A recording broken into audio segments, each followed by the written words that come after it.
From News Channel 15, you're watching News Channel 15 Tonight with Kyle Peach. This is News Channel 15 Tonight.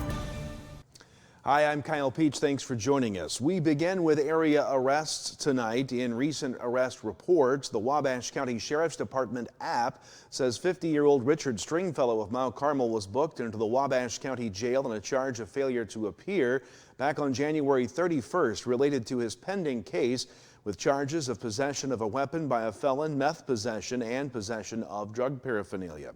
39-year-old Lance Bryant of Grayville was booked yesterday on a charge of failure to appear on an original theft charge dating back to September in Wabash County Court. He was taken to the Wabash County Jail.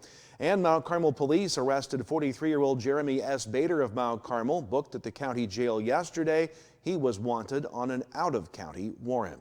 The White County Sheriff's Office made an arrest after a traffic stop early this morning. WRUL says the driver, Tyler Dill's license was found to be revoked and that he failed field sobriety testing after a smell of alcohol was detected. He was charged with aggravated DUI and driving while revoked. Also early this morning, a White County deputy stopped a vehicle driven by Macy Regetz, who was found to have an active White County warrant for criminal damage to property. She was cited for operating an uninsured vehicle and having no valid driver's license. And WAKO says Lawrenceville police arrested 30-year-old Tina Emmons of Vincennes this morning for meth possession. She was taken to the Lawrence County Jail and later released on a notice to appear. Wabash General Hospital is warning patients about a number of Medicare scam calls which do appear to be coming from the hospital. Fraudsters are actually spoofing the hospital's phone number, trying to steal your personal information. You're reminded that Medicare never calls you out of the blue, and if a call seems fishy, hang up. They aren't coming from WGH. Currently, there are 9 types of scams, such as new cards, meaning old ones are invalid, cancellation threats requiring verification, early access offers for COVID vaccines, appointment confirmations for free genetic testing, eligibility claims for free medical supplies, refunds for overpaid benefits, pre-approved plans that sound too good to be true, calls from American Senior Benefits, and even senior aid helper scams. Wabash General is hosting a Lunch and Learn event Monday. The ABCs of Medicare event feature Keith Lightson from Managed Care Partners, who will discuss the basics of Medicare, sharing insights and helping you answer questions and make informed decisions about your health coverage. Lunch will be provided. It's from 11:30 to 1 Monday in the hospital boardroom and classroom at WGH. WSEI reports the Newton City Council met Tuesday approving a TIF application for 103 South Jackson, granting 15% of the project cost, amounting to some $6,900. The council approved the continuation of the city's COBRA IMRF rates through February 28th of 26. The council agreed to allow the Jasper County Chamber and Newton Public Library to set up a small public library cabinet on city property. The city of St. Francisville reports the recently enacted boil order has been lifted there. It was issued because of a water main break on Tuesday for customers on 11th and 12th Streets at Johnson and Plum. Meanwhile, a boil order has now been issued for Carmi customers in the Sunnybrook subdivision and Hillcrest. It also includes Tri-State Butane and Brookston Resources. That is in effect until further notice. Well, it is Super Bowl weekend, and on Sunday, area and state police will be out in full force with extra patrols. If you're driving this weekend, authorities say make sure your designated driver is sober. Remember that walking impaired can be dangerous, so designate a sober friend to walk home with you if needed. And designated drivers should refrain from drinking, using cannabis or other impairing substances, and always make sure you and everyone else in the vehicle buckles up. The Wabash Valley Arts Council will present a Wabash Valley College mini winter music camp Saturday, February 15th from 10 to 5. It's $20 to register, which includes pizza for lunch. Several classes will be offered for those 12 years through adult. They include intermediate to advanced fiddle, guitar, bass guitar, beginning to intermediate dulcimer, steel pan drums, guitar repair, violin setup, Nashville chart reading, songwriting, and more. To register, simply call the college. You can also follow the Wabash Valley Arts Council Facebook page for more updates and info. The deadline to register for the camp is Monday. More to come. A complicated weather forecast is next, then sports. Stay with us. At Wabash General Hospital Senior Enrichment Center, we believe that sometimes a helping hand is all it takes for seniors to get their lives back on track. Our dedicated team of healthcare professionals are here to offer guidance and support, helping navigate the unique health and lifestyle concerns faced by seniors. Whether dealing with feelings of anxiety, loneliness, or unresolved grief, struggling with changes in mood or concentration, or coping with health-related challenges, we're here for you. Call Wabash General Hospital Senior Enrichment Center at 618-263-9116. Get your new Dodge today at Steve Faulkner Automotive. Get a 2024 Dodge Hornet, lease for only $99 per month, or a 2024 Jeep Wrangler, lease for as low as $199 per month. Come in and get yours today at Steve Faulkner Automotive. Get your new Ford at Steve Faulkner Automotive. New 2024 full-size Broncos up to $21,524 off and up to $11,560 off 2024 F-150s. See them all at SteveFaulknerAutomotive.com. Wabash Valley College and the Wabash Valley Arts Council proudly present the Chris Filillo Band, For Gontonia, an award-winning musical portrait of rural Illinois. Sunday, February 16th at 1:30 p.m. in the WVC Brubeck Theater. Tickets are $15 and patron passes will be honored. The Chris Filillo Band, For Gontonia, Sunday, February 16th, 1:30 p.m. in the WVC Brubeck Arts Center Theater. Scan the QR code for tickets or get them at the door.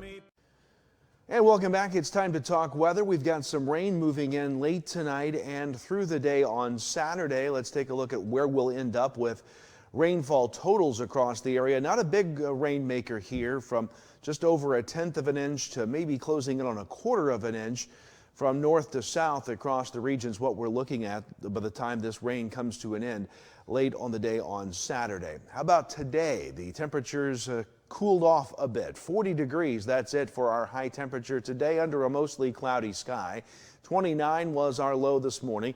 Similar to normal, but just a bit under that on the high side for this time of year. As we take a look at the forecast map, here's that rain moving through the area on Saturday. Gets heaviest probably on Saturday afternoon, as you'll see right there, before that system kind of gets more organized as it moves off to areas of the south and east. That will leave us with clouds throughout the day on Sunday, mixing in with a few rays of sunshine from time to time, but it will not be until late Monday into Tuesday before we start to deal with our next weather maker.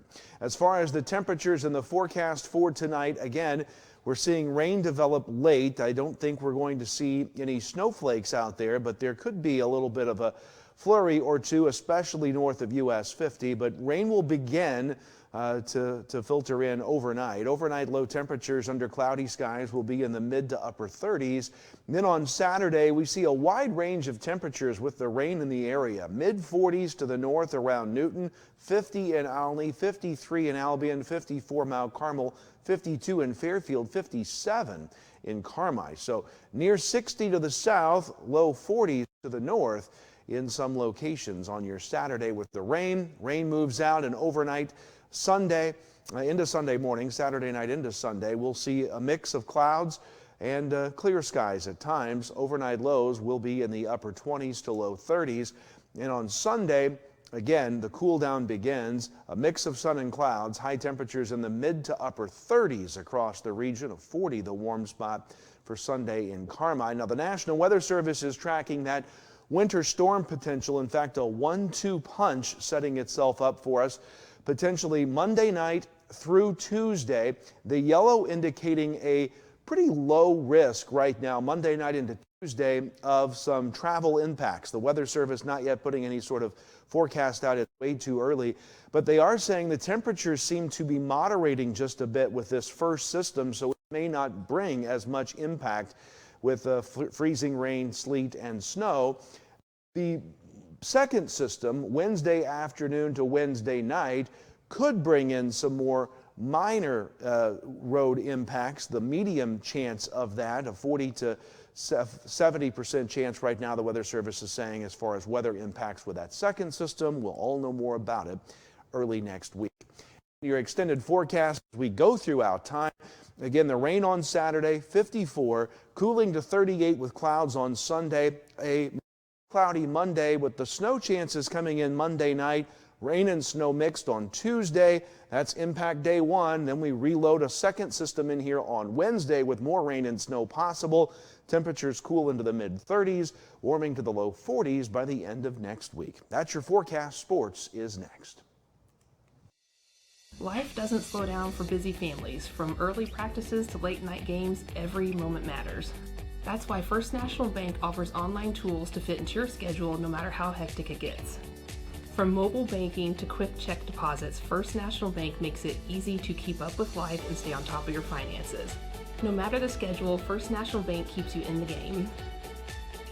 Equal housing lender, member FDIC.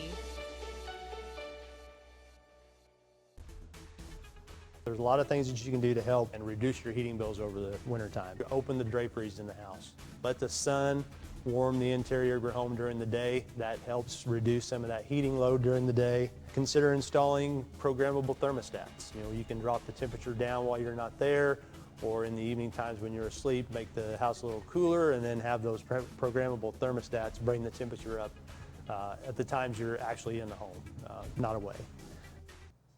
Welcome back. Time to talk sports. Hot off the presses, girls high school basketball postseason pairings have been released by the IHSA. Mount Carmel is the #1 seed and will play in the 2A Hamilton County Regional. Their first game will be Monday night, the 17th, against either Lawrenceville or Fairfield. Those two will play at Fairfield Saturday, the 15th.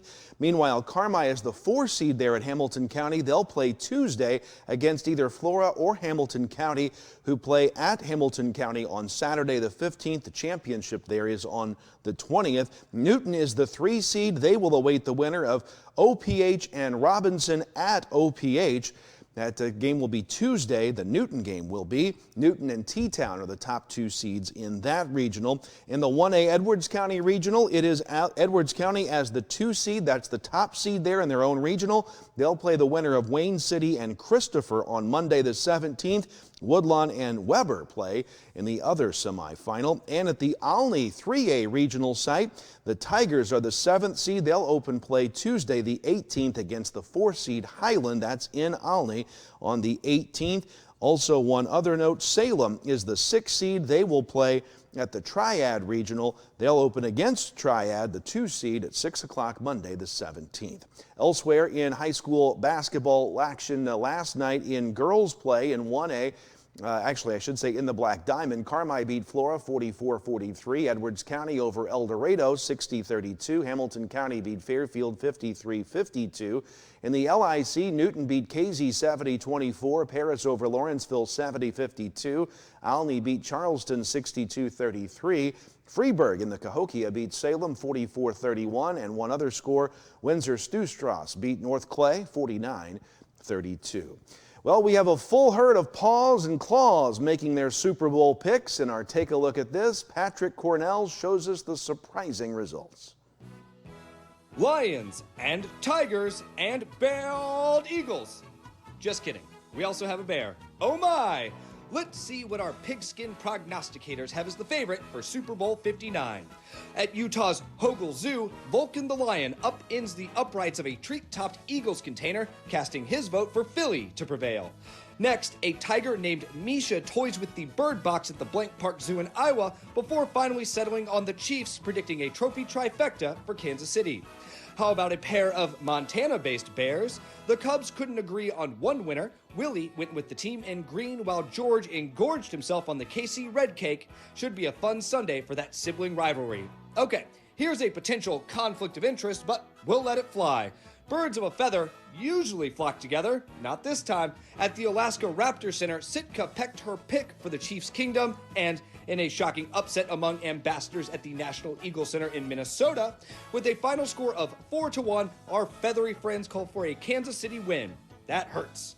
We'll see who is right on Super Bowl Sunday. Reminder, football fans aren't created, they are born, and this House Divided hopes their little labor of love will be here before the big game. Lots of fun this weekend for the Super Bowl. Enjoy it, and we'll see you back here on Monday. Kyle Peach from all of us at News Channel 15. Have a great night. News Channel 15, winner of the Intercollegiate Broadcasting System Award for the nation's best community college TV station.